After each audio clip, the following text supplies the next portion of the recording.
E aí galera, aqui é a Juki. Hoje eu trago pra vocês uma placa-mãe e se vocês nos acompanham aí no Instagram, ou no caso me acompanham no Instagram, que né, o canal em si não tem Instagram, mas eu tenho, né?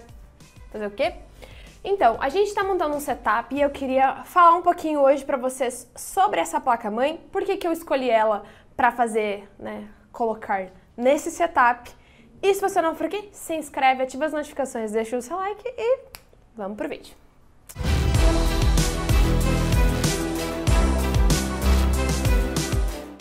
Começando então falando que a gente escolheu para o setup um Ryzen 2 700X, porque é um setup voltado para produtividade, para edição de vídeo, edição de imagem, edições no geral, tá? Então a gente preferiu utilizar a plataforma da AMD, logo a placa-mãe precisa também ser da AMD, né? Meio por óbvio.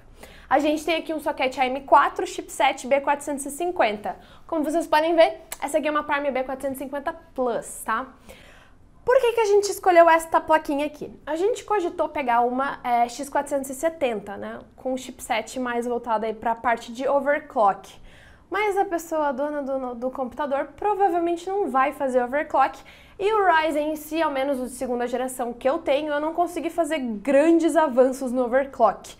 Mesmo que a temperatura não esteja tão avançada assim, tão alta, é bem mais complicado fazer overclock em Ryzen do que no Intel. Então, a gente pensou o seguinte, em vez da gente comprar um chipset, uma placa-mãe em vez da gente comprar um chipset X470, a gente pode ir para um B450, já dá para fazer um leve overclock. A gente optou por uma placa-mãe que já tivesse dissipadores no VRM, para dar uma aliviada também, aliás, já que é um Ryzen 7, né? E a gente não vai colocar duas placas de vídeo, a gente não vai fazer nada nesse sentido, então o B450 já atende às necessidades. Aí a diferença que a gente pagaria, né, do B450 pro X470, a gente pode gastar em outros componentes. Então vamos falar um pouquinho sobre o que a gente tem nesta placa aqui.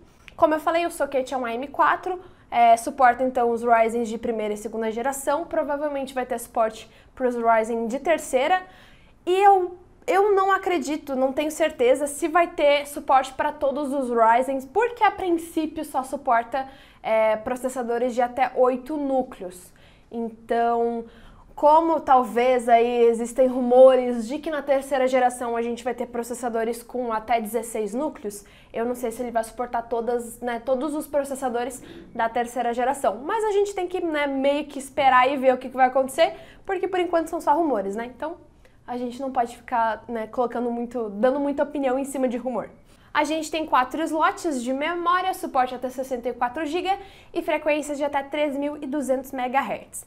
A gente também vai ter o Dual Channel, né? Então, ou seja, pelo menos 2 slots devem ser usados para fazer a utilização máxima dessa arquitetura. Como eu falei, a gente tem o VRM aqui com esses dissipadores.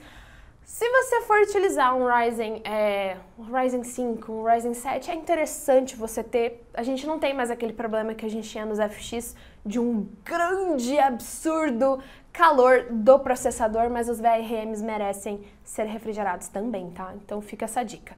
Como eu falei, a gente não vai usar nesse setup duas placas de vídeo, mas a gente vai ter suporte até Crossfire X, porque o segundo slot ele trabalha em X4, mas todos os outros slots, que não o principal, vão ser PCI Express 2.0, não 3.0.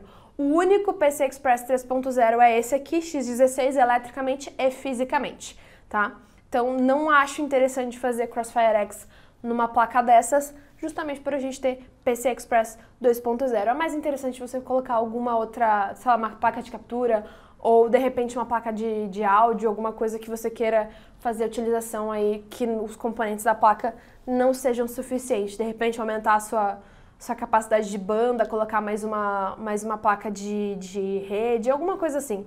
Mas não acho que seja interessante colocar uma placa de vídeo. Na parte de armazenamento são 6 portas SATA 3 e mais um slot M2 com suporte até os 22.110.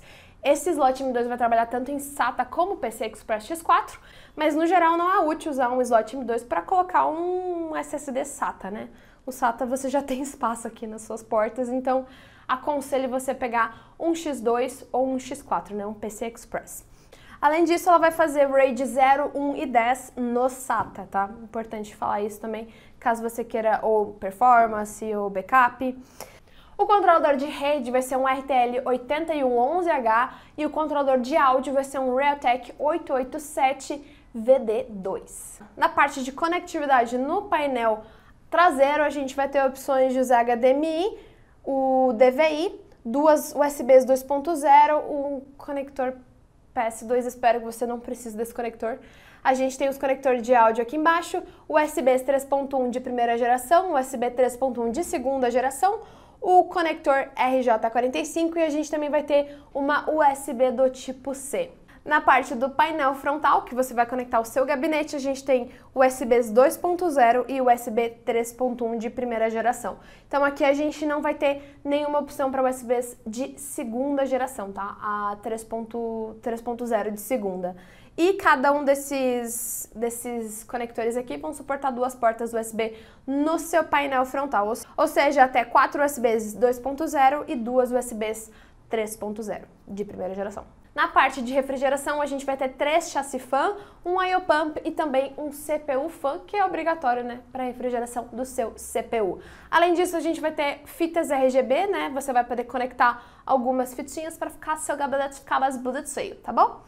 Então é isso, galera. Se vocês ficaram com alguma dúvida, sugestões, feedbacks, podem colocar aqui embaixo nos comentários. Eu vou ficando por aqui e até a próxima.